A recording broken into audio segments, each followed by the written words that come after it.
Hello everybody, it's Tommy and welcome back to my channel. Today we are doing a Polly Pocket dollhouse. So this is going to be in a huge playlist of other Polly Pocket dollhouses that I have done in the past, of course linked at the end of the video for you guys to check out if this happens to be the first one that you have ever seen me do. But they are a bit of a regular thing on my channel. I tend to take breaks from them, but I do come back every once in a while and do a new one. So I wanted to give one a go, especially because right now there's nothing too much going on in the Sims community as far as new content. So this is a really good, easy, fun thing for me to build, and I really enjoy doing them.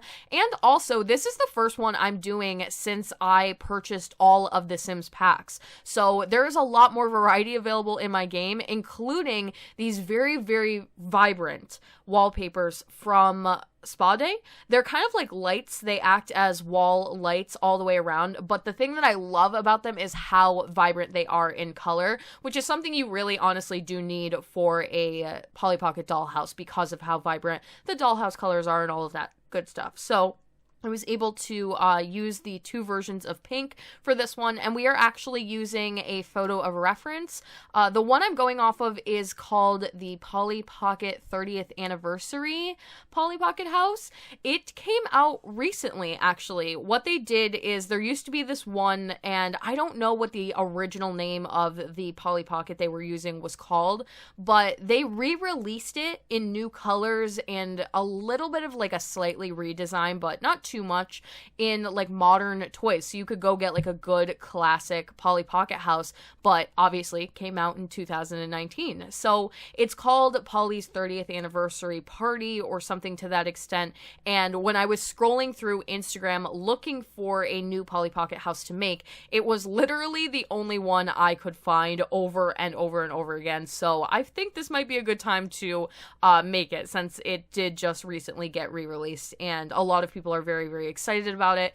Also, since my last video, I don't know if I talked about this in the previous Polly Pocket house that I did, because I don't remember if it came out at the same time, but the brand Polly Pocket actually came back out and launched somewhat of like a clothing and makeup line with Hot Topic. They did hats and bags and a couple of makeup palettes that were shaped like these old classic Polly houses, and they're really, really cute, and I never thought I would see anything regarding Polly Pocket ever again. So it was cool to see the nostalgia and see it all kind of come back. I did see some of it in store. I definitely should have grabbed at least the hat, but I didn't end up grabbing anything, although I would have liked to have owned it. Maybe in the future at some point. But for now, we can just make this. So the layout of the house was actually pretty simple. One thing that I always like to try to mention when I do these types of videos is that they're not really built for people to play in. They are just really recreations. So sometimes I either go two ways with them. I will either take them and make them somewhat playable, and I will try and squeeze everything in there. But usually when I do that and like include a full bathroom and a kitchen and everything, I'll take some of the actual replication away from it, because it's not going to look exactly the way that the one I'm using for reference looks like.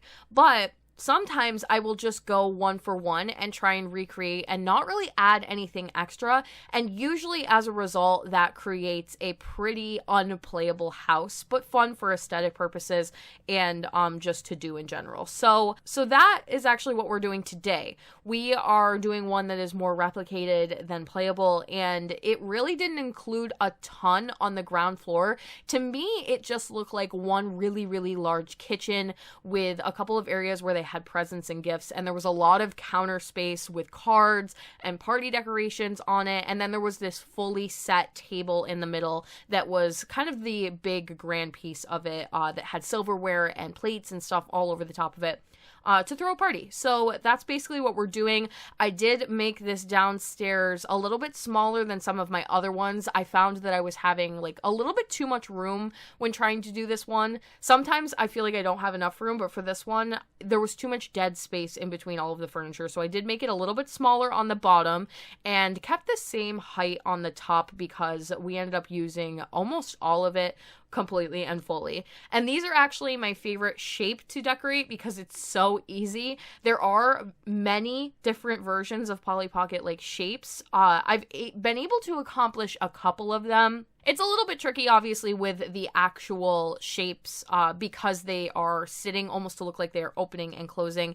You have to shape them kind of funny, but there's hearts, there's moons, there's octagons, there's hexagons. So my favorite one by far to do is definitely the square or the rectangle, just because it's so easy to fit furniture in when you do this shape. So this was a really, really simple, straightforward one for me. But my favorite part was actually doing the upstairs. So this is obviously supposed to be just a really plain house, and then they have decorated it a little bit for some kind of a party. So the upstairs floors had a small corner where they had like a TV, a little bit of a nooked area with some mirrors and wall decor. Sometimes it is a little bit difficult to tell what you're actually looking at. There are people who are way, way more well-versed in Polly Pocket stuff than I am that can literally look right at them and tell what everything is supposed to be, but I can't always tell the difference between like a mirror on the wall or just a hanging piece of art in general, or sometimes they just put like random chunks of plastic that are big blocks of like pink plastic, and I don't always really know what those are supposed to be. I usually will just put something in its place similarly shaped. Like for example, in this corner that we are decorating, they had something in this corner that looked like two hunks of pink plastic, and I'm going to assume that that was supposed to be some kind of shelving and or some kind of bookcase. So that is kind of what I replaced it with there. I did morph a couple of different objects together so we could get a fun shape that did fit really well into the corner there. And then decorating it, like I said, because it's supposed to be some kind of a party. So we do have a couple of decoration items that are like balloons, and there's one that's like a wall hanging one, and then we have the one that's attached to the pillows, and those come in great colors. I love, love, love doing the balloons all over the Polly Pocket houses. They really work, especially for like this dollhouse style that we have. One of my favorite ones that I actually ever did, I think my favorite Polly Pocket house was Polly's Nighttime Party, or something to that extent. It's one that I owned when I was a child, so I was able to get a little bit more detailed with it because I did have a lot of memories of actually owning it and playing with it, so I knew a little bit more than sometimes when I just go off of photos and I've never seen it in real life. I don't really know what everything is all the time. So I'll link that one at the end because, like I said, it is my favorite one that I've ever done, and it's just so pretty, and it reminded me a lot when I was doing this one because I used a lot of balloons in that one too. So this one had an interesting, I think this is the reason that this house caught my eye. It had some kind of a DJ station or a boombox stereo system in the far left-hand corner with like a little bit of a microphone. And it was supposed to be one of those perfectly square wraparound ones, which we actually do have, and you guys just saw a moment ago. I tried to place it there, but it didn't really come in those cutesy dollhouse colors that I was looking for. So I ended up just piecing a bunch of furniture together to get something similarly shaped and then inserting the microphone in between. And we do have these glowing blocks. I think they might be from Vintage Glamour stuff that I always forget to use when we're doing these builds, but they are super, super helpful, especially like I mentioned before for those little areas where you're not sure what it's supposed to be, but you know that something is supposed to go there. They're very bright and vibrant, and they match these spa day wallpapers perfectly. So I ended up using those quite a bit in this one, and I actually have another Polly Pocket build coming out tomorrow where I'm going to be using them a lot more so in that one especially.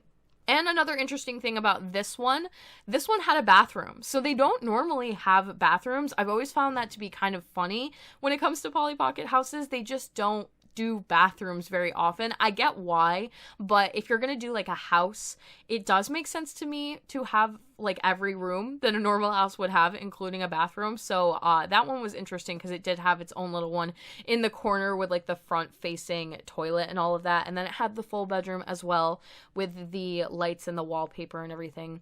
I did insert a wall in between the actual bedroom and the back of the Polly Pocket house so that I could put the window in.